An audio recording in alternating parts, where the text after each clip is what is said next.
let's go ahead and get started. Um, and then we'll welcome Ruth when she comes. But let's go ahead and start with a word of prayer tonight. Loving God, as the earth begins to green up and so many things are flowering and flourishing, we pray for your bounty to extend to all corners of your creation. We thank you for this time together, and we are grateful for Ruth, who will be our presenter, for the faithfulness of all these participants. Be with us to guide us and lead us, that we might care for all that you have made. In your holy name we pray. Amen. Okay, we will welcome Ruth Rosell here in a few minutes. She was having some computer issues. So we'll go ahead and just kind of highlight a few things from the June month in the calendar, just to kind of let you know what's available. The worship highlight this month is Liturgy for Earthkeeping, that is done by Dakota Road, and Cheryl Merhoff, who has been on this call before as a presenter. She is the one that has used that in her congregation and has found it to be really usable and singable. And so if you have any questions about that, Cheryl would be a great resource. There's also, for education, there is a vacation Bible school curriculum called Endure that was written by Pastor Kristen Kochman. She's a pastor here in the Central State Synod, and I think our church used it last summer, but it's very adaptable. It's very inexpensive. You don't have to purchase a bunch of stuff, and so it's meant to be very simple, very earth-oriented, and very adaptable to lots of different settings. Also, I can't remember if I sent this to you, but the social message guide for the Earth's climate crisis is out, and it's on the website. So if you go to the website, and I can include the link in the with the recording. It is on if you go to Church and Society and the social messages, it's right there. And it looks like it's really well done. There will be a couple opportunities to hear from Ryan Cumming, who is the author of the study guide. Jim Martin Schramm wrote the social message. But the Citizens Climate Lobby, the Lutheran Action Team, will have a presentation. It's the hour before the next LRC Connections call. So Tuesday, May 28th at 6 p.m. And when I get the link for that, I can send it out. And then also in June at the LRC Connections call, the fourth Tuesday of the month at 7 p.m., he will be presenting for the LRC Connections call. So it'll be a good opportunity to be able to hear from him about the discussion guide. For those of you who are in the Central State Synod, KIFA, Moti Reber will be at the Synod Assembly. So that will be good, from Kansas Interfaith Action. And just a reminder to let people know about farmers markets.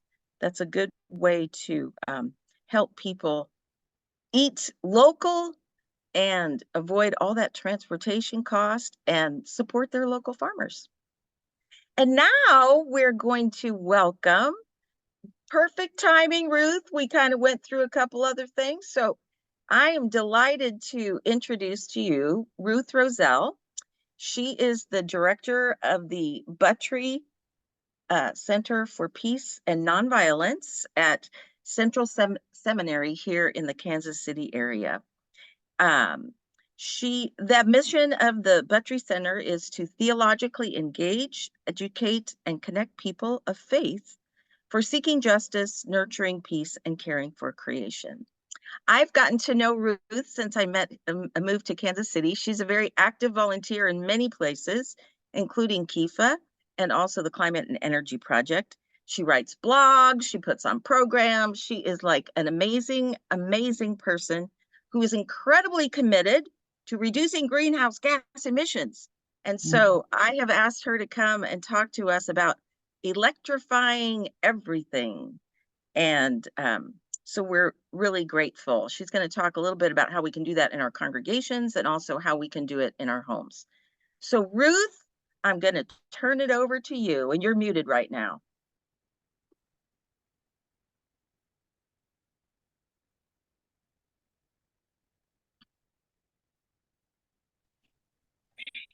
Yes, well, thank you. I'm actually, computer had a lot of trouble.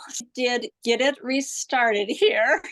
So I do have a PowerPoint. I don't know if it's, I think it might be worth trying to, I'm so sorry. I don't know what's going on today.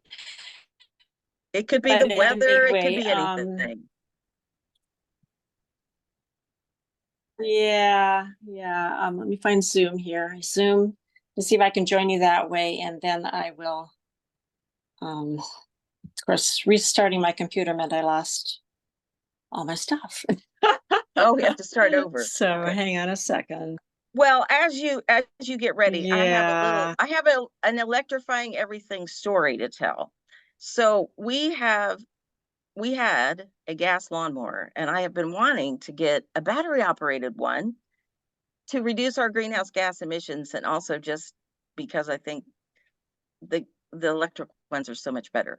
So unfortunately, the gas powered one died last week. So my sister has an a battery powered one. So we went and saw hers, and my husband thought that was pretty cool. So we got one, and now we've been using it, and it's been wonderful. And now my neighbor, he looked at it and he saw it and he heard how cool it is. So his gas powered mower is on its last legs. So he's going to get a battery powered one too. So it's just person to person, and I'm sure he's not into reducing greenhouse gas emissions. So I sold it to him on, oh, it's just so easy to use. You don't have to buy gas. It's very light. It's very easy to push. It's so quiet. And I said, we just love it. So person to person. Great.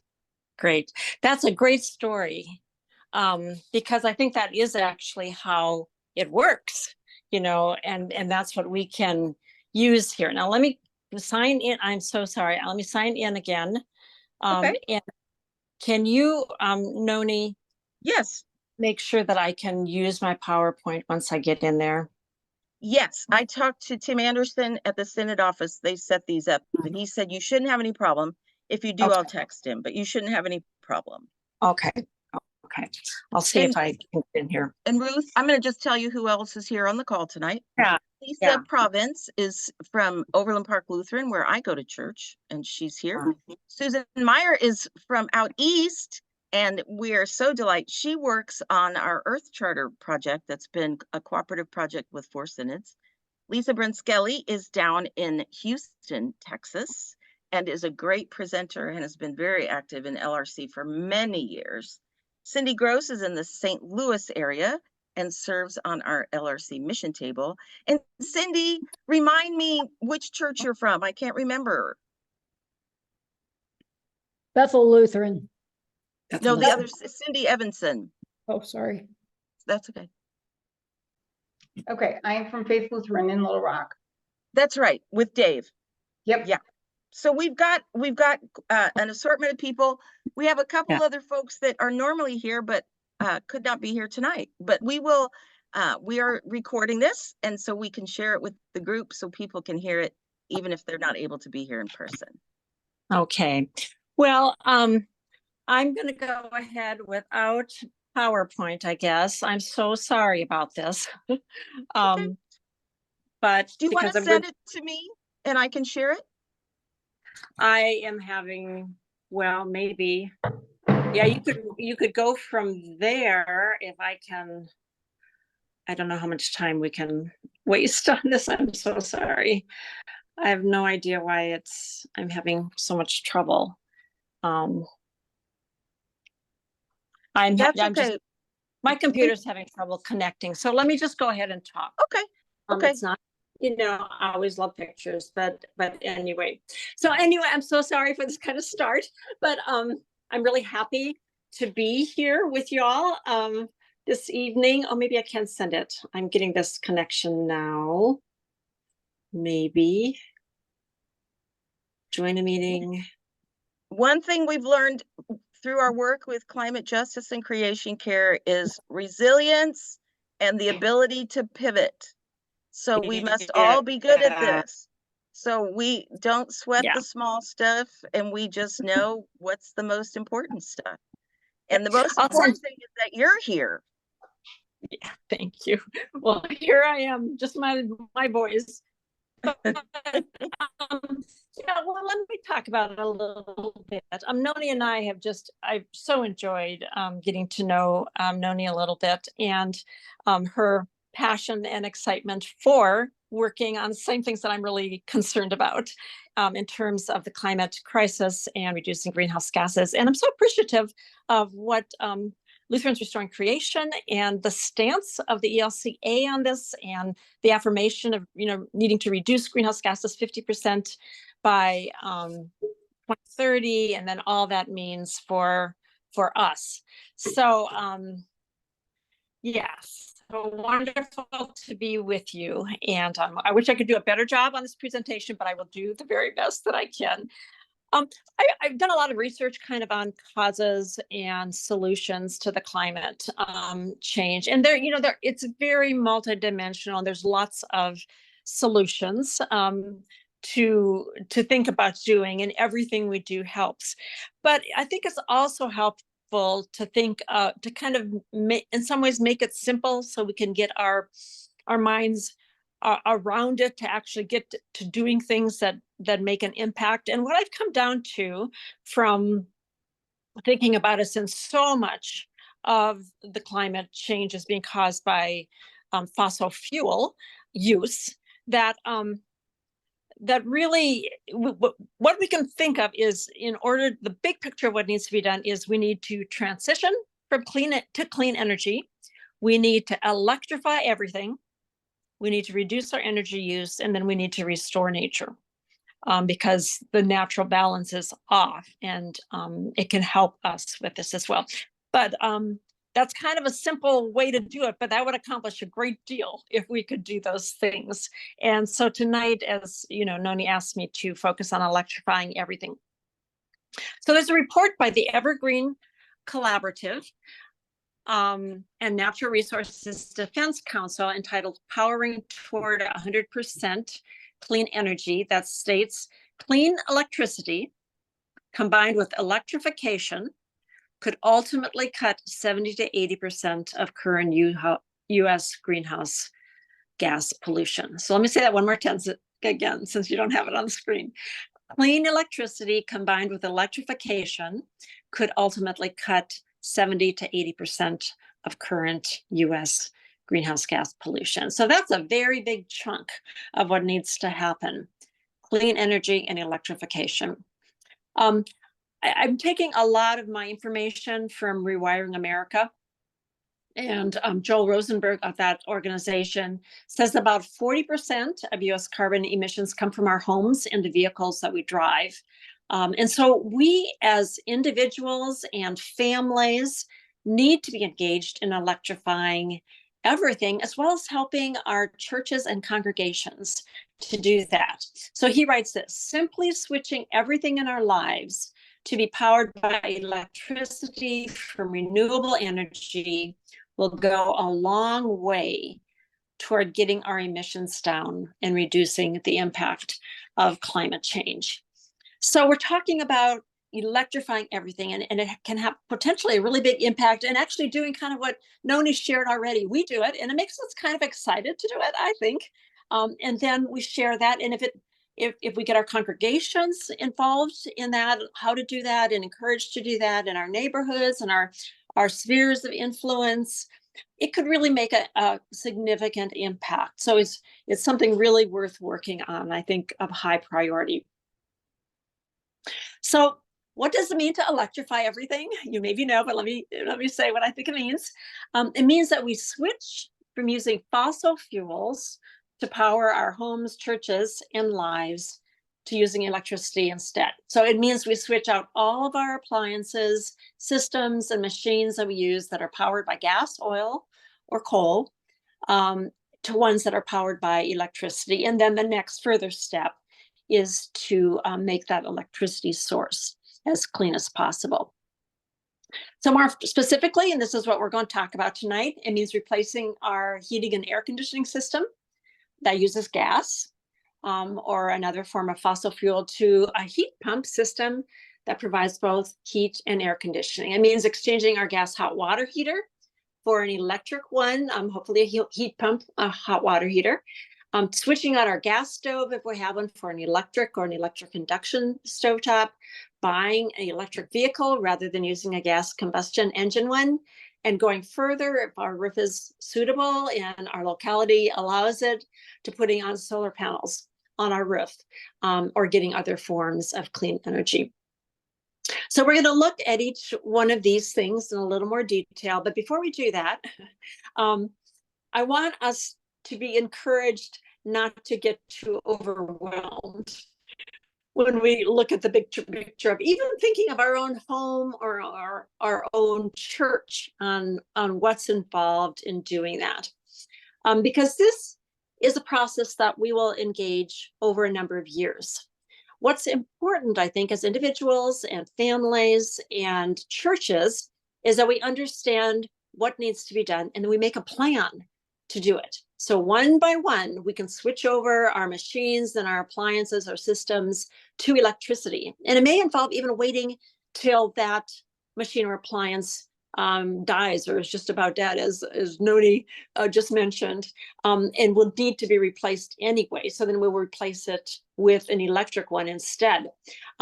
If we have a plan, if we're prepared to do that, then when that appliance or the air conditioning or the furnace suddenly breaks down, we will know what to do to move to an electric one, rather than in the rush of an emergency, simply replacing it with the same one it had, the same old fossil fuel one, and then being stuck with that for potentially decades. So planning is really important. And that's maybe the biggest thing I'm encouraging us to do this evening, is to learn what we need to do and then make a plan, and then one by one move forward in that plan till our homes are fully and our churches are fully electrified.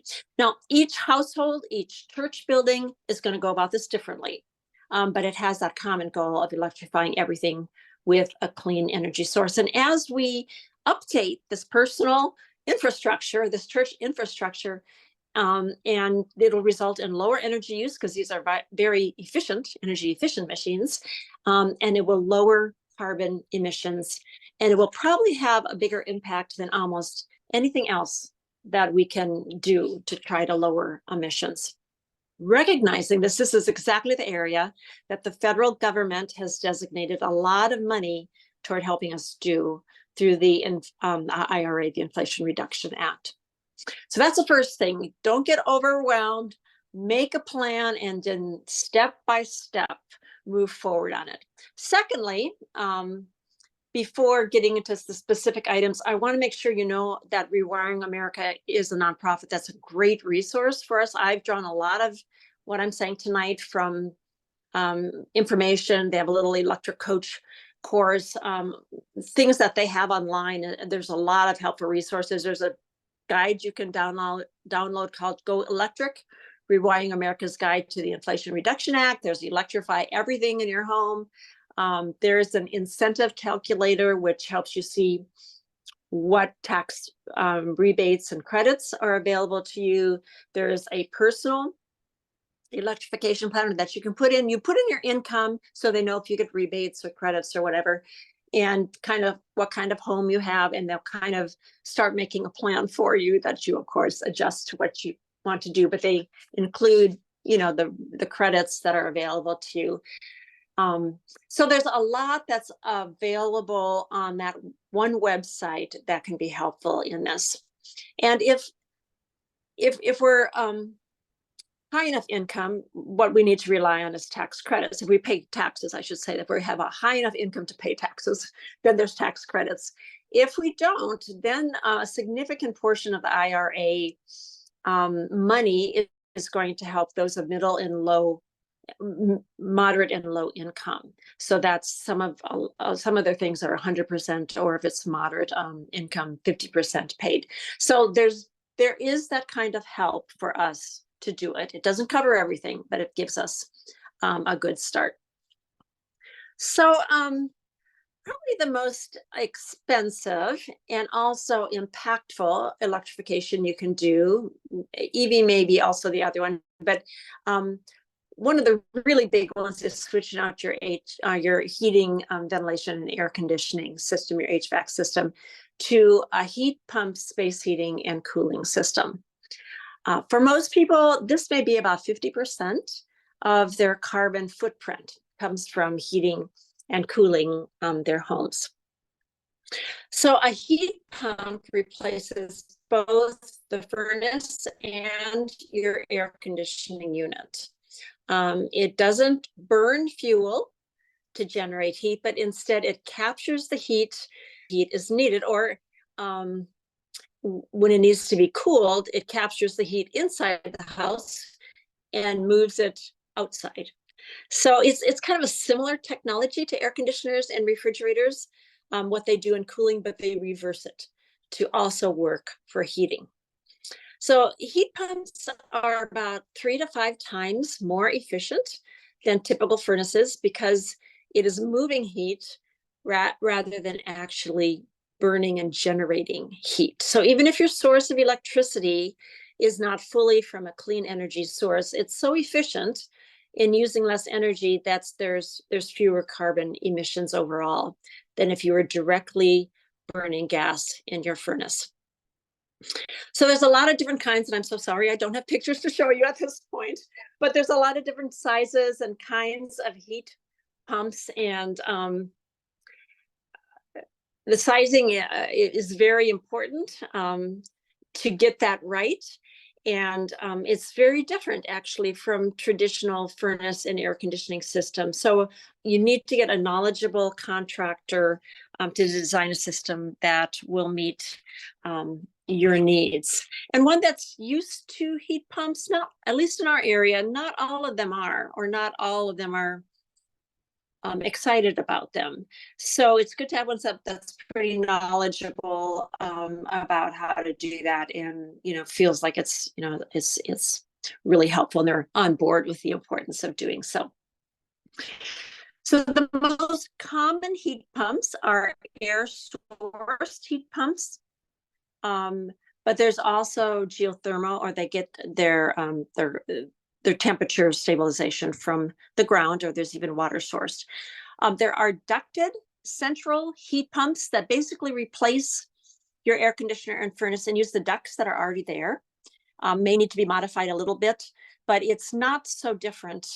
Your experience is not so different because they have the heat pump on the outside of the house there. They have air handlers where your furnace was, and then it uses the same air ducts to put them into your house. There's also what's called ductless mini split heat pumps. That again, they have the heat pump outside, but then on the inside of rooms, they have, you've perhaps seen these little boxes inside rooms. They can be up high or they can be on the floor, but they're just a little, usually white box that is kind of like the air handler for the smaller space.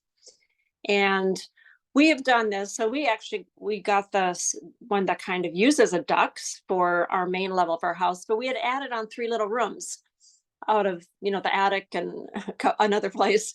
And so we got these mini splits for these rooms that had no air conditioning and heating. So it's a little bit of a complicated system, but all of them work really just great. And they keep you a little more comfortable because they're continuous heat rather than an off and on kind of thing that furnaces tend to be. So the new technology in air source heat pumps has made them really suitable for cold climates. Older technology didn't do quite as well, but almost the whole winter long, it's just fine.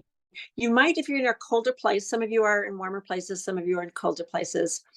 If you're in a colder place, you might include with it electric heat, a heat resistance element, or like a coil that goes on it that would just jump in when the heat pump can't quite keep it up to the temperature that you prefer because it's very cold. So we had a cold snap here in Kansas where I think it was below zero for a number of days. And we have a coil, a heat resistance heater in there, and it jumped in. It was no problem. It was just like, it was like a furnace, electric furnace at that point. Uses more electricity. Our electricity spiked up during that week or so, but it filled in the gap a little bit. Otherwise, you'd be just a little bit colder during those days. Some people keep their gas furnace for those few days or use wood, but the guy that installed ours, now we're in Kansas City, said hardly anybody actually does get the coil. We just happen to feel more comfortable having that little assurance in case it got too cold. So as you can see, there's a lot of different options for the heat pump system.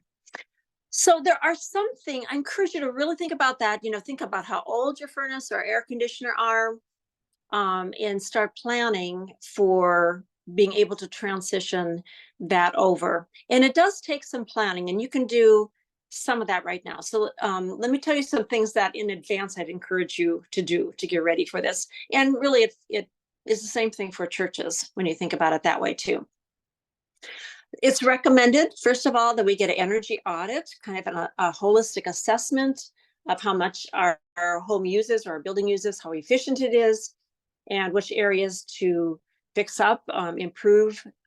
It's airflow, or it needs to be more insulated. It may need some air leaks filled in. And it's recommended to do what's called a blower door test, where it checks for air leaks and it can check how the air is moving throughout the house, because that shows level of ventilation is important, and also getting an accurate heat load calculation so that they accurately size a heat pump.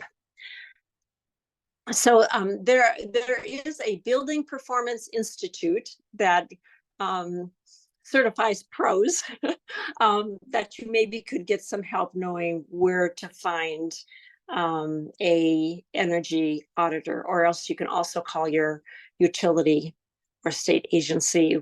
Here we also have a very good solar company that also does energy audits, so that might be another possibility if you have trouble finding that. So they help you know. That is helpful for getting your house ready, and as tight as it should be, not too tight, it needs to breathe, but tight enough so that you're ready to install.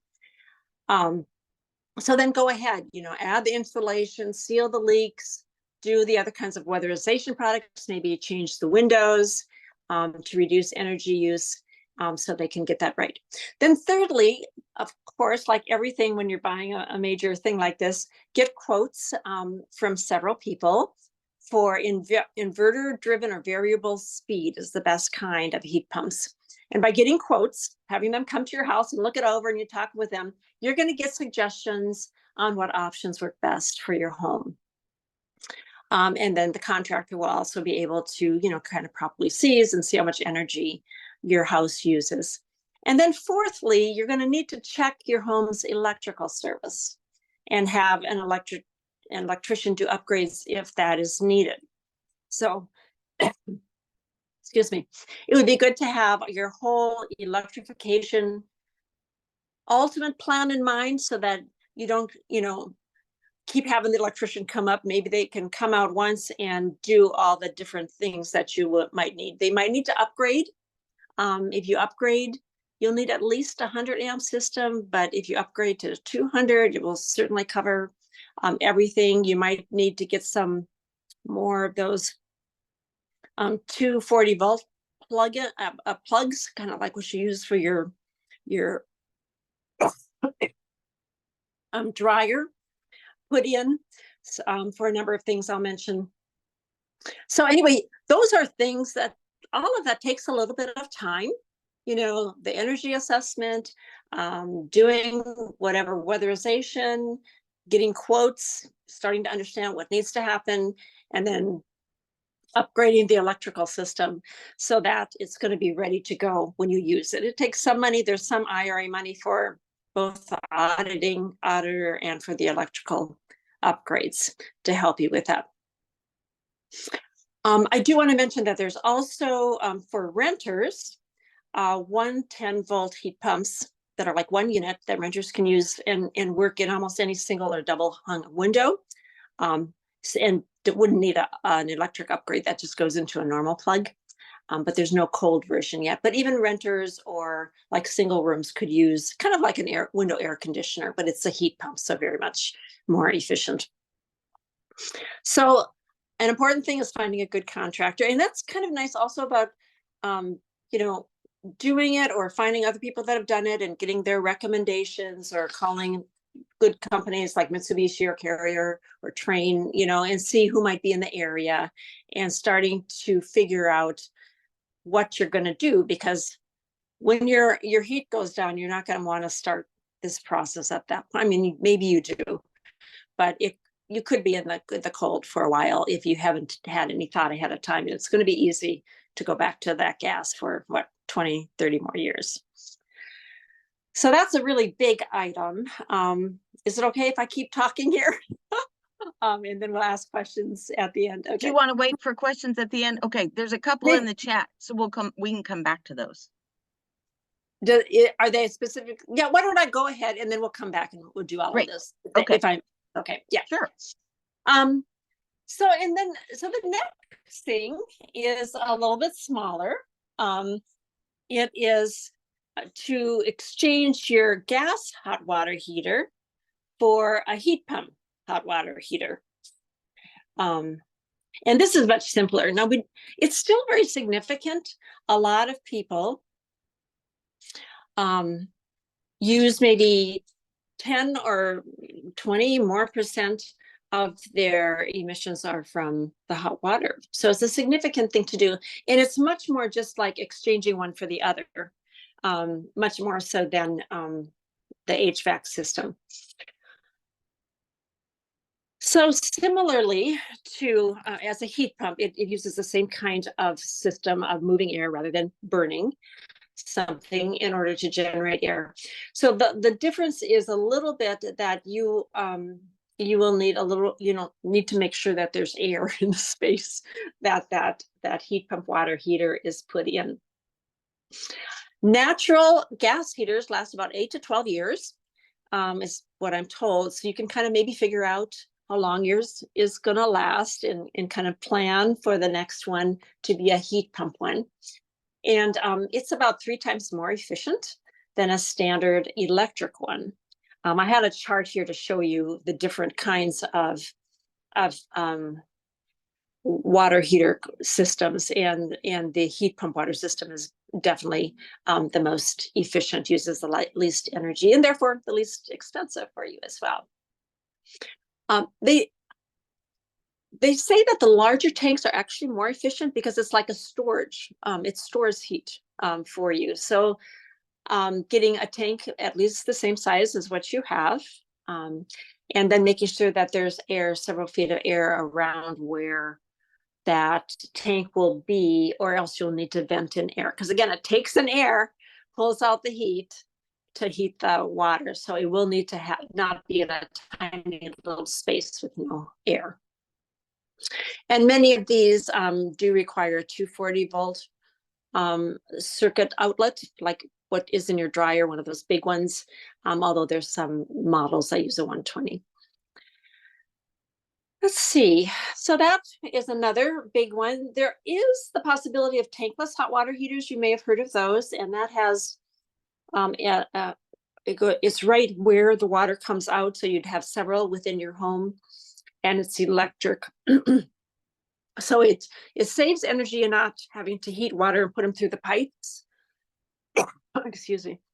But but it's not as efficient because it's just straight, heating up with electricity. So in some places, they suggest it sometimes for churches. So you'd have to kind of compare maybe for a church. For homes, they're actually suggesting a heat pump, hot water heater. Then we get to the stove. Okay, some of you may have electric stoves, but some of you have gas stoves. We know now that gas stoves are not very healthy to have in our homes.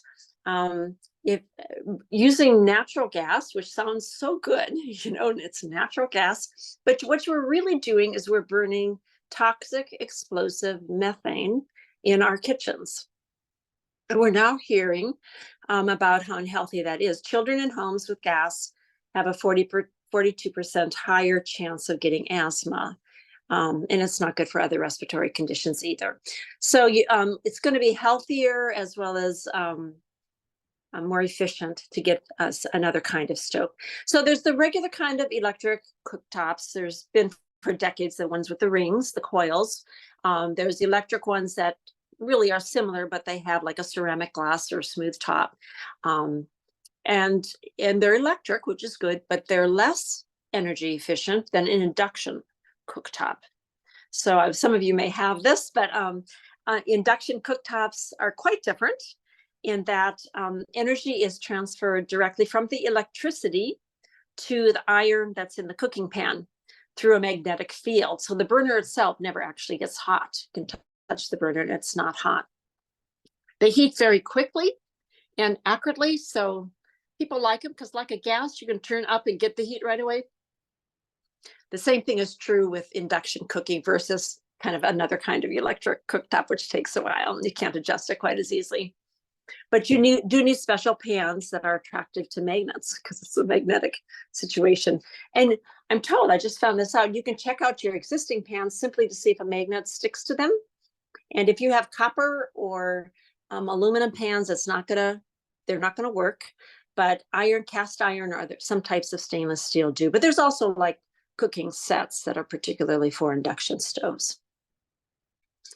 And then if you want to try it out, there are small portable induction ones. They cost maybe $50 to $100 or whatever, that if you want to get started earlier before replacing, the whole thing and wanting to try it out, and they just plug into a regular outlet and you can kind of try it out and see if you like it. I know a number of people that have done that and used it like in their campers or something, just to see how it's like, or like again, in an apartment, you don't have much control of your stove. But a renter could do this as well, be less expensive and trying out this new technology. One word of caution is that it is an electrical magnetic field. So I guess there's some caution for those with pacemakers. So just check that out if you have a pacemaker, whether that's an issue with this particular stove you have, or that might just be one caution. Really, there's electromagnetic fields with, cell phones and microwaves and stuff. So we have them in our kitchen already, but it's just an extra caution. Okay, then the clothes dryer. Now, most of us, I think, have electric clothes dryers. There's gas ones in about 12% of homes, but switching out to an electric one the next time you need to. And I guess if you already are electric, a vented kind of electric resistance heat dryer, then you can actually upgrade to a ventless heat pump dryer. That would even be more efficient. So something to think about. But again, if you're electric, that's good. And then we get to electrifying our vehicles. So that's going outside of our home, but it's something that's kind of part of our home.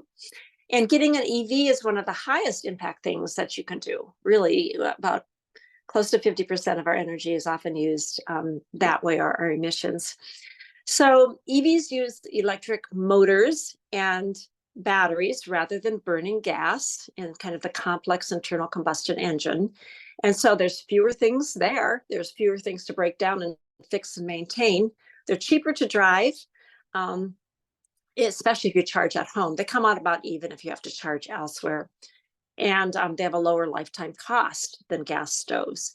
They're fun to drive. We have one, and I really like it because they have quick acceleration. which I enjoy when I have to go through 4 lanes of traffic to get from my entrance onto my exit in one exit, because you don't have to kind of, your car is not like working, trying to get fast enough to kind of make some of those turns or going around people. Not that I'm a speed freak, but it's just, it's a very nice kind of driving where you have power when you need it, like in an emergency or anything. Of course, they don't emit greenhouse gases. Of course, there's also range anxiety, right? That's the big thing that people are concerned about. And the issue of charging is an issue. But a lot of cars have about 200 miles range. So if you charge at home and you have about a 200 miles, less than that during a day, you can just charge it overnight. And then it really is not a problem. We still have kept a hybrid for our longer distances, because the infrastructure of this country is not quite up to it. I do know one person that visited all the national parks in the country on an electric vehicle. So with good planning, it's possible. And Tesla's starting to share their superchargers. So it's getting a little bit easier. But if you have 2 cars, I really encourage you to think about transitioning one of them at least, until you feel comfortable transitioning all of them. So for electric vehicles, level 1 charger comes with the car, and you just plug it into a regular plug, and it's very slow. It charges at 4 to 5 miles an hour. So if you drive only 40 miles, like in your commute, you plug it in at night, that'll take care of you, but it's slow. Level 2 charger, there is some IRA tax credit help for this. It uses a 240, one of those big plugs, and you just put it install in your garage, or we have one also in a pole outside the condo we have, and just plug it in like you do any big appliance like that, and it charges at about 15 to 25 miles per hour. So overnight you get your 250 miles that and good for the day. And then there are these superchargers, level 3, that many of them are like 50 to 90 miles per half an hour. Teslas are like 170 miles per half an hour. So those will go on the interstates eventually and get us to where we need to go on our electric vehicles. You can also consider electric bike or using electric public transportation, and switch out your yard tools. As Noni mentioned, the lawnmower, we did that too. We switched out to a drive mower from a gas one to electric, and my husband is finding it just as powerful. Also like electric saw. So some of them they're still working on them, but there's a lot of yard tools that are good. And then finally, the cleaner your source of energy, the more benefits you're going to have from electrifying everything, right? So if you have the capacity to do solar on your roof, that is a great thing to do. There's a 30% tax credit to do that, and they last about 25 years. So you get a lot of energy from the sun. If you have net metering in your area, then the energy you don't use on a certain day will go back to the electric company. And then when you need to draw on it, then you get credit and can draw on that energy. So we did this quite a number of years ago, and they had a 30% tax credit at that point too. But Terry estimates that in 25 years, the cost savings will be about $78,000. So that's pretty. Yeah, cost about $16,000 to put it up for us. We had 30 panels, counting that, getting that tax credit. So in the long run, it's a long run thing, but it could be worth doing. And then also there's some money for battery storage. We have not done that, but that way you could save some of your energy and use your clean energy during those times when you can't otherwise. And get solar energy, or use it as a backup, like a generator, if the lights go out. So those are that's what's involved in electrifying. Now I've talked really I'm so sorry about homes, but basically it's the same for our church buildings. You know, there aren't the same tax credits and rebates. There's some direct pay instead of a tax credit for putting on solar, for battery, for geothermal heat pumps. And there's some other grants that are more complicated for upgrading available. But it's the same thing of figuring out what needs to be done, making a plan. It'll be individual with each church. How are you going to especially get that HVAC system turned over? And some churches did geothermal. Some churches are just replacing their air conditioners as they go out with HVAC, with heat pumps. And you know, the same kind of process of step by step, making a plan until it's all been accomplished. And I know that some of your Lutheran churches have done that. I can't remember right now. It's a Good Shepherd or something up in Iowa, and Cool Congregations has a lot of examples of what churches are doing. So that can also give you ideas as you're thinking about it for a church. So thank you. I've said more than enough. We'll get to questions, but just again, encourage you, you know, to make your plan. You start to get going on it, band together with some others for encouragement. And then you can also share resources if you find a good contractor or, you know, and all these different machines, and then share it with your neighbors. One person I heard talking, she has heat pump parties. She invites friends. They electrify their house, and she invites friends over and kind of shows them the system and how it works. And because it's different and people are uncomfortable, maybe. So using our voice and our enthusiasm for it can help this in it. This will make a difference in greenhouse gases. Thank you, Ruth. That is really helpful. That whole idea about making a plan, so when the time comes, you've got a plan in place, I think is huge, especially not only for homes, but a lot for churches. That's huge. There are a couple questions I'm going to pose to you from the chat. Lisa Provence says, what about the fact that our electric company is mostly coal burning? Yeah. Yeah, you know, they say, because I know that you wonder when because gas is cleaner than coal. That's true. They say that for 98% of people in this country, it's worthwhile to switch over to like a heat pump or to electrifying because they're so much more efficient and they're using so much less energy that even a dirtier energy can it can end up with less emissions because you're not using as much, because like the heat pump is 3 to 5 times more efficient.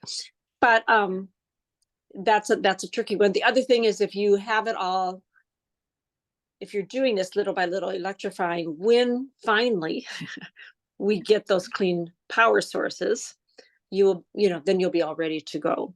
But yeah, I mean, it's something to explore, especially if you have a really high coal content.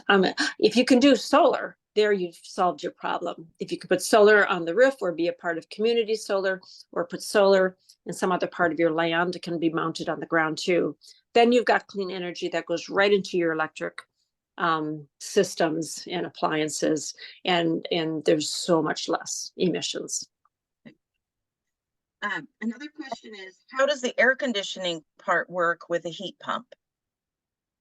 Yeah, it's kind of interesting. It's very similar. It's kind of like an air conditioner, but then the heat pump, when you turn it on to heat, it reverses the process.